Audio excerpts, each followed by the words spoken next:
las que quiera ofrecernos Miguel Ángel de la Rosa, que es el director del Centro de Investigación Científica Isla de la Cartuja, y como venimos comentando desde el principio de esta segunda hora de Buenos Días, es nuestro invitado al día de hoy. Señor de la Rosa, buenos días.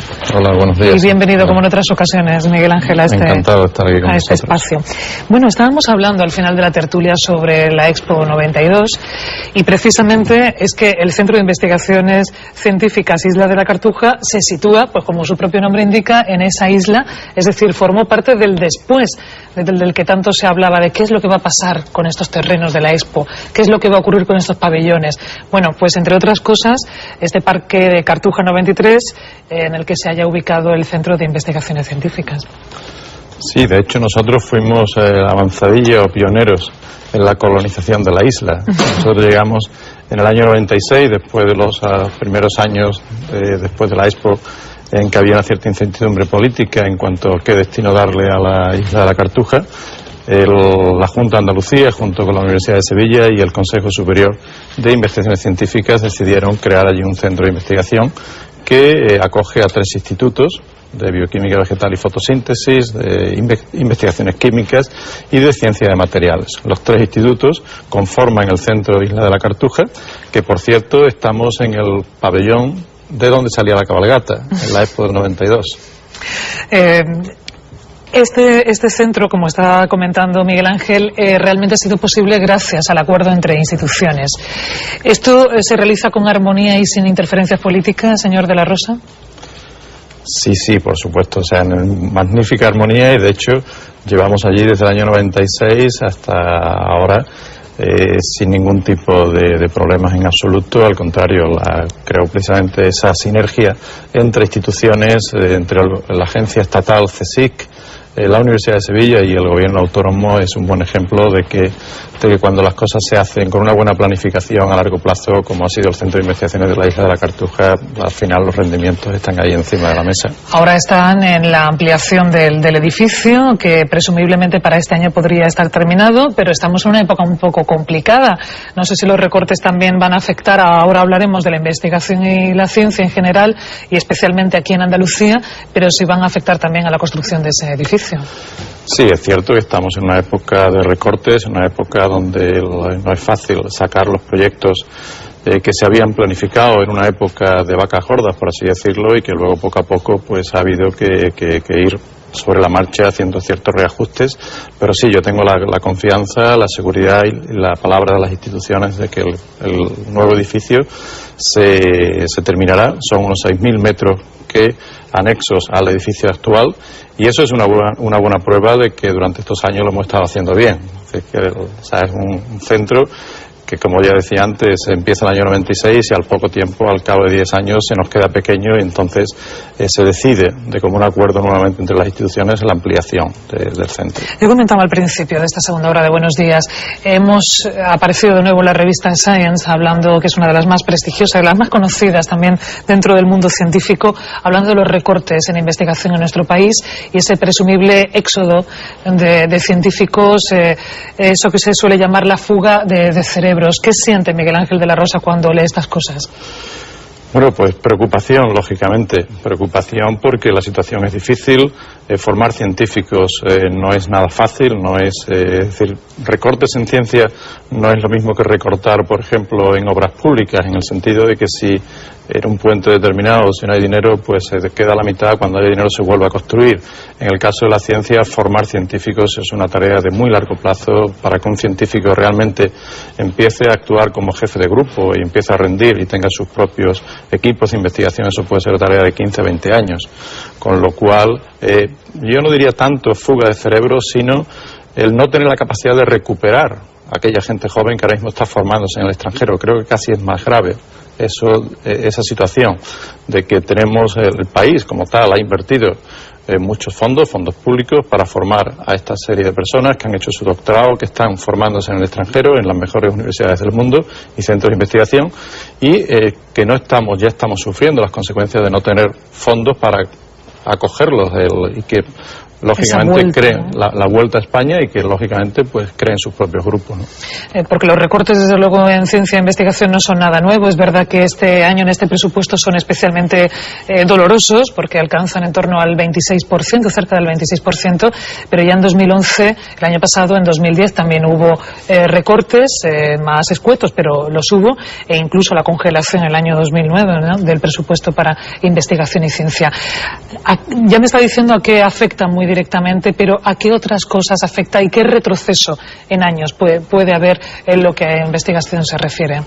Retroceso en años, pues como bien dice, desde el año 2009 prácticamente se ha venido recortando en los presupuestos destinados a investigación. Este año concretamente el 25%, como bien dice, lo que nos hace es situarnos en cuanto a inversión al nivel que estábamos en el año 2005-2006. Ese es desde el punto de vista de lo que son las inversiones en ciencia.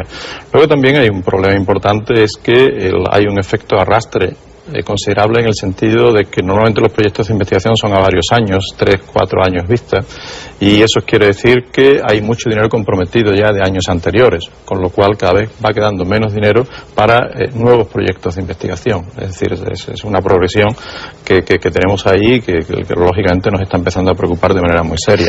Yo leí antes unas palabras suyas rescatadas de una entrevista en las que decía: los países líderes no serán aquellos que tengan más riquezas naturales, sino los que tengan las personas mejor preparadas y con capacidad de iniciativa. Yo me pregunto, señor de la Rosa, más allá del dinero, que desde luego la financiación, que es fundamental para poder sacar adelante esos proyectos y para mantener a los investigadores, ¿qué más falla? ¿Qué más falla dentro de que podamos avanzar aún más en investigación? Bueno, yo estoy convencido, y no solamente yo, hay mucha gente que piensa conmigo, de que realmente el futuro será de aquellos países con mayor gente preparada, formada, educada, y que de alguna manera la ciencia es el motor que va a mover esa economía basada en el conocimiento de la que tanto hablan nuestros políticos. Es decir, cuando los científicos reclamamos y hablamos y comentamos y salimos en los medios de comunicación, poniendo un poco énfasis en la gravedad de los recortes, no es ya tanto desde un punto de vista de defensa corporativa, es decir, estamos defendiendo nuestros puestos de trabajo en absoluto, simplemente porque estamos convencidos de que la ciencia, la economía basada en el conocimiento es la única fuerza motora que nos va a sacar de la crisis. Y entonces, con recortes del orden del 25% en ciencia, difícilmente podremos cumplir esos objetivos. Aparte de que también hemos pasado por una época de relativa abundancia, esos años que hablamos, del 2004 al 2008, 2009, que los presupuestos continuamente iban incrementándose. Efectivamente ha habido una inversión pública importante en ciencia, pero igual que le digo que es malo el café para todos en la abundancia, exactamente igual es de grave es el café para todos en la escasez. Quiero decir, ahora es el momento de hacer política, en el sentido de que hay que seleccionar muy bien, puesto que los medios son escasos, en qué se invierte. Y esa poda tiene que ser selectiva, esos recortes tienen que ser selectivos. Es decir, hay proyectos de gran envergadura que se han implementado durante estos años de vacas gordas y no podemos cercenarlos, no podemos cortarlos y tratarlos a todos por igual. Es decir, tenemos que seguir apostando por la excelencia, porque sin excelencia no hay futuro. Hay varias cosas en las que usted insiste mucho. Por ejemplo, en intentar divulgar, acercar a la sociedad el tema de la ciencia, que siempre parece que nos resulta bastante complicado a los que no estamos metidos en la tarea. ¿Qué es lo que hace falta para acercarla aún más? Y ahora aprovecho y le pregunto también sobre el tema de la empresa. ¿Qué vinculación tiene que tener la investigación y la empresa? ¿Una investigación sin salida empresarial es tiempo perdido? Bueno, no diríamos tiempo perdido, es el debate entre ciencia básica y ciencia aplicada, que yo no lo plantearía así en esos términos, sino en algo quizás mucho más sencillo desde el punto de vista, como dice se dice en la calle normalmente, el que paga manda. Y tenemos que tener claro, y los científicos lo tenemos perfectamente claro, quien paga es la sociedad, paga el ciudadano a través de sus impuestos. Y el ciudadano es el que tiene que definir, tiene que decir en qué quiere que se invierta su dinero, y para eso están los políticos. Es decir, los políticos son, de alguna manera, el brazo decisorio, los que deciden, es decir, qué se quiere invertir en salud, en energía, en medio ambiente, en agricultura. El ciudadano es el que decide, el que quiere, el que determina en qué se gasta su dinero. Y el político simplemente determina la política científica y nos encarga a los científicos en qué queremos en qué debemos investigar en base a lo que quiere el pueblo, lo que quiere el ciudadano. Y de esos resultados que salen de esos laboratorios, el empresario es el que tiene que aplicarlos y convertirlos en productos útiles para el ciudadano, y con lo cual se cierra el ciclo. O sea, es el ciclo sociedad, políticos, empresa, o científicos, empresa, ciudadanos, sociedad de nuevo.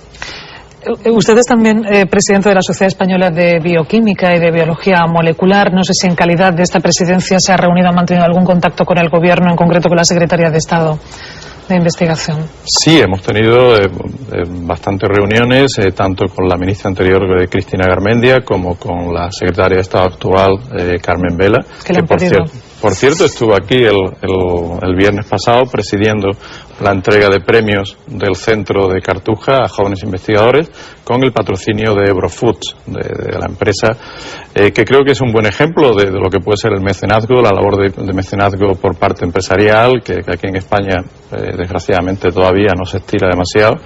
Y lo que hablamos antes, un poco la forma de implicar también a las empresas en el sistema de ciencia y tecnología del país. Es decir, no podemos pretender también que todo el peso de la investigación de la ciencia recaiga sobre la administración pública. Las empresas tienen que comprometerse también, porque a fin de cuentas ya van a ser beneficiarias de esa ciencia. Le preguntaba que si le ha pedido algo especial a la Secretaría de Estado, le ha dicho, hombre, un poco de mimo con nosotros, con los científicos, con los investigadores. Que no nos recorte demasiado. Se lo ha dicho, ¿no? Sí, ella es miembro de la Sociedad Española de Bioquímica y Biología Molecular, tenemos buena relación desde hace años y hemos peleado mucho, antes incluso de que fuera secretaria de Estado, hemos peleado mucho por precisamente mantener los presupuestos en ciencia. Y bueno, hacemos cada uno lo que podemos. Bueno, entre las cosas que pueden, esperemos que puedan, y además plenamente, que se realice bien ese congreso que está previsto, precisamente organizado por la sociedad que usted preside, que deja de presidir este año. En septiembre, sí. En septiembre, ¿no? Y lo va a cerrar esa presidencia con un congreso muy importante que se va a celebrar en Sevilla y que esperemos que haya presupuesto para que se realice en plenas condiciones, porque van a venir varios premios Nobel y es de un congreso de gran categoría. Sí, el Congreso es el Internacional de Bioquímica y Biología Molecular, es la primera vez que se hace en España. Prevemos la asistencia de varios miles de científicos de todo el mundo, incluyendo 6 premios Nobel. Sus Altezas Reales, los Príncipes de Asturias, han aceptado la presidencia de honor del Congreso, junto con otras personalidades y autoridades en el Comité de Honor. Creo que es una ocasión única para España, para Andalucía y, por supuesto, para la ciudad, para Sevilla, el acoger este tipo de eventos científicos, ¿no? Y durante una semana, pues, el ser un poco el centro de la bioquímica mundial, ¿no? Recordemos que esta sociedad la presidieron en su momento Federico Mayor Zaragoza, Margarita Salas, por citar algunos de los nombres más destacados de nuestra ciencia. Paco Jiménez Alemán. Yo quería preguntarle precisamente por algo que ha dicho usted hace un momento, que es el tema de la financiación privada o la sponsorización, que es el término que ahora se usa, de determinados programas de investigación.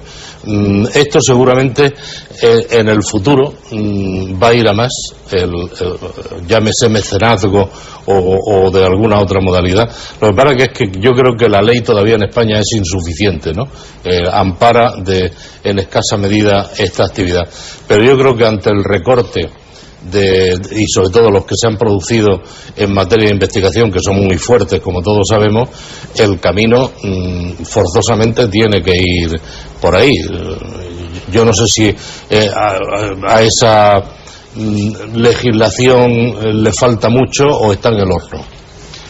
El año pasado se aprobó en el Parlamento prácticamente por unanimidad, con el apoyo de ambos partidos, PP y PSOE, los dos partidos mayoritarios, y prácticamente de la totalidad del arco parlamentario, se aprobó la Ley de la Ciencia. Y dentro de la Ley de la Ciencia está prevista la Ley del Mecenazgo, que ahora mismo está en estudio y está en elaboración, y yo creo que se aprobará dentro de poco. Pero efectivamente es uno de los grandes déficits, la falta de inversión privada, es uno de los grandes déficits de España como país en comparación con algunos otros. Por cierto, hablando de la Ley de Ciencia, el presidente de la Confederación de Sociedades Científicas, Carlos Andradas, dice que está llena de buenas intenciones, pero que teniendo en cuenta los tiempos que corren ve un tanto difícil su aplicación. Sí, claro, la Ley de la Ciencia define un poco cuál puede ser el marco legislativo para la ciencia, para la inversión en política científica en España, pero si no la acompañan los presupuestos, lógicamente al final todo se queda en agua de borrajas. Pilar Navarro. Sí, la verdad que comparto plenamente todas las reflexiones que nos transmitía, especialmente la de que no solo tenemos que preocuparnos de la fuga de cerebro, sino también de rescatar o de saber atraer hacia nosotros a nuestro capital humano, ¿no? Que al final es lo que va a ser el desarrollo del país y en este caso de la comunidad autónoma. Y en ese sentido yo le quería preguntar qué le parece la propuesta que hizo hace relativamente poco tiempo un investigador ahora que se acaba de abrir el periodo de declaración de la renta voluntario, la gente está pidiendo sus borradores, de abrir una casilla específica para la I+D+I, y si eso podría en parte paliar los recortes que ha previsto el gobierno.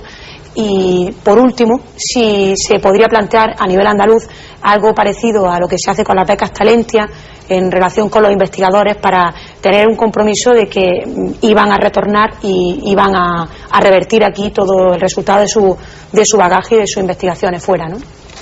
Sí, respecto a la casilla del 0,7% para la ciencia, hombre, la ciencia, como decía antes, creemos que es el motor del futuro, de la economía, de un modelo económico nuevo y de una apuesta como país, pero también entiendo como científico que hay muchos otros problemas a nivel nacional que también requerirían exactamente igual marcar en la casilla. Es decir, entonces no creo que ese sea realmente el procedimiento, sino que pienso que es mucho mejor realmente un pacto de Estado, un compromiso político entre los grandes partidos para apostar y programas a largo plazo. La diferencia fundamental de la ciencia con otras políticas o otros temas es que requiere una planificación a muy largo plazo, y ese es el grave problema. Entonces la ciencia tiene que estar totalmente protegida al amparo de los vaivenes políticos. Y no creo que se resuelva con la casilla. Es decir, creo que tiene que pasar por una definición clara, por un compromiso claro, recogiendo el sentir social, lo que decía antes. La sociedad es la que tiene que definir sus prioridades y los políticos comprometerse y poner en ejecución esas prioridades. Jaime Bretón. Bueno, en estos tiempos de dificultad económica, indudablemente es lógico que las prioridades sean las prestaciones por desempleo, las pensiones, y aunque estamos todos de acuerdo en que la ciencia es muy importante, pues claro, es muy difícil ajustarse ahí económicamente. La iniciativa privada creo que sería la alternativa. ¿Cuál sería la proporción ideal en el que la aportación privada tendría que tener en este tipo de proyectos? ¿Cuál es la que hay en nuestro entorno europeo? Ya no hablo de Estados Unidos, sino en nuestros países más cercanos. Bueno, en el entorno europeo la inversión en ciencia es muy desigual. Entre países, la media europea, hablando en grandes números, está alrededor del 2% del PIB. Países nórdicos están alrededor del 3%, muy por encima de la media, y en España y concretamente en Andalucía estamos alrededor del 1%. O sea, hay una diferencia considerable entre unos países y otros. Y aparte luego también diferencias en cuanto a la inversión privada. La inversión privada en España todavía está por debajo de la inversión pública, es decir, es mucho mayor el esfuerzo inversor por parte de las administraciones públicas.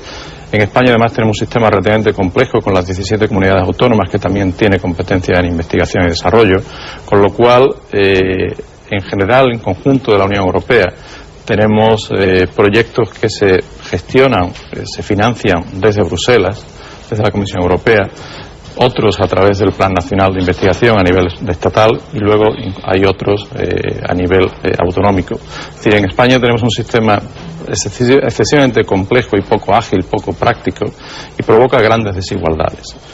Y eso desde el punto de vista de la administración pública. Y luego, por otra parte, yo creo en general en España hay poca cultura, poca tradición en el empresario para invertir en ciencia y para invertir en innovación. Creo que hay que hacer un esfuerzo importante. Yo entiendo lo que decía antes en cuanto a que los políticos tienen una papeleta difícil delante, porque no pueden cerrar escuelas, no pueden cerrar hospitales, no pueden dejar a los niños en la calle sin colegio, lógicamente. Pero también creo que es muy grave comprometer el futuro con graves recortes en ciencia. Entiendo que hay que atender a lo urgente, pero muchas veces por atender a lo urgente se sacrifica lo importante, y puede ser que eso es lo que esté pasando con la ciencia. Felipe Alcaraz, última pregunta. Bueno, estamos en el país que inventen ellos, y ahora en el país que dice que produzcan ellos, que tengan ellos una economía productiva. Yo creo que el esfuerzo tiene que ser desde la iniciativa pública, desde los políticos, porque si no, no hay salida a esta situación. Y no solo hay que pensar en los gastos sociales para recortar, ahí está el ejército, la aportación que hacemos a la Iglesia, hay mucho dinero que se puede reorientar, ¿no? Pero en todo caso yo lo quería preguntar, pues nosotros estamos defendiendo la técnica, la estrategia de los presupuestos participativos. Es decir, que la gente, y gente de enorme importancia como el mundo científico, participe en la orientación de los presupuestos. ¿Ustedes qué participación tienen ahora? ¿Una simple consulta o participan un poco más de lleno? No llega a ser una simple consulta, casi. No llega. O sea, realmente, bueno, la política científica y los presupuestos se deciden a nivel de gobierno y la Secretaría de Estado, el Ministerio de Economía y Competitividad, en la cual está la Secretaría de I+D+I, participa en la elaboración de esos presupuestos. Alguna consulta en algún momento puntual a la hora de la elaboración de alguna ley, como pudo ser la ley de la ciencia o la creación de los centros de excelencia Severo Ochoa en la época de Cristina Garmendia, actualmente también con la Secretaría de Estado, algunas consultas puntuales, pero realmente no se puede decir que haya una participación real de la ciencia o de las sociedades científicas en la elaboración de los presupuestos. Sería muy útil, tremendamente útil, yo creo que se hiciera así. De todos modos, yo tengo la confianza plena en la Secretaria de Estado, Carmen Vela Actual, porque ella es científica, es empresaria y conoce perfectamente el tema. Creo que es una persona que tiene una visión suficientemente amplia de qué es lo que hay que hacer y qué es lo que se debe hacer. Otra cosa es que pueda hacerlo. Miguel Ángel de la Rosa, gracias por haber estado con nosotros aquí en Canal Sur Televisión y bueno, que siga funcionando también como lo hace hasta ahora este Centro de Investigaciones Científicas Isla de la Cartuja. Muchas gracias a vosotros. Y hasta la próxima, Un placer, Miguel Ángel. Gracias.